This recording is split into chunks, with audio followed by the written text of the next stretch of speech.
மே 5th NEET exam எழுத போற ஒவ்வொரு ஸ்டூடெண்ட்டுக்கும் ஒரு சிறிதளவு பயமும் பதட்டமும் இருக்க தான் செய்யுது. அந்த பயமும் பதட்டமும் இல்லாம நீங்க மே 5th நீட் எக்ஸாம் எழுதணும்னு நினைச்சீங்கன்னா நான் சொல்ற இந்த 5 ஸ்டெப்பை ஃபாலோ பண்ணுங்க. So welcome to the channel feathers. 5 முக்கியமான ஸ்டெப்ஸ் உங்களுக்காக பயம் இல்லாம நீட் எக்ஸாமை ஃபேஸ் பண்றது. ஸோ இதுல முதல் முக்கியமான ஸ்டெப்பு, இது வரைக்கும் நீங்க படித்த விஷயங்கள் போதுமானது அப்படின்னு நினைச்சிட்டு இனிமேல் நீங்க எதையும் புதுசா படிக்கக்கூடாது. ஸோ நீங்கள் படித்த வரைக்கும் ஸ்டாப் பண்ணணும்.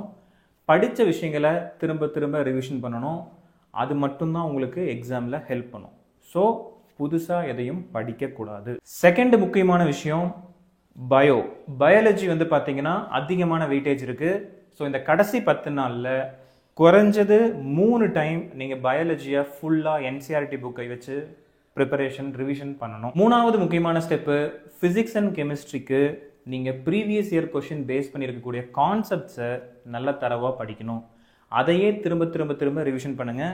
இந்த 10 நாளில் இதை முக்கியமாக நீங்கள் செஞ்சாவே நல்ல மார்க் உங்களால் எடுக்க முடியும். நாலாவது முக்கியமான ஸ்டெப்பு, இந்த லாஸ்ட் 10 டேஸில் டெய்லியும் ஒரு ஃபுல் டெஸ்ட்டு இல்லை 2 ஃபுல் டெஸ்ட்டு நீங்கள் எழுதணும்.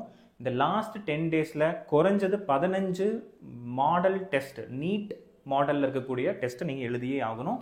அஞ்சாவது முக்கியமான ஸ்டெப்பு, நீங்கள் எழுதின மாக் டெஸ்ட்டில் வரக்கூடிய மிஸ்டேக்ஸ் எல்லாத்தையும் ரெக்டிஃபை பண்ணிடணும்.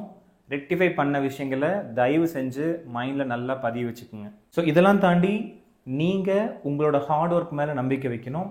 அந்த நம்பிக்கை உங்களுக்கு எக்ஸ்ட்ரா மார்க்கை தான் அது எப்பவும் கொடுக்கும். ஸோ ஜஸ்ட் லைக் தட் போய் எக்ஸாம் எழுதிட்டு வாங்க. You will be winner of this game.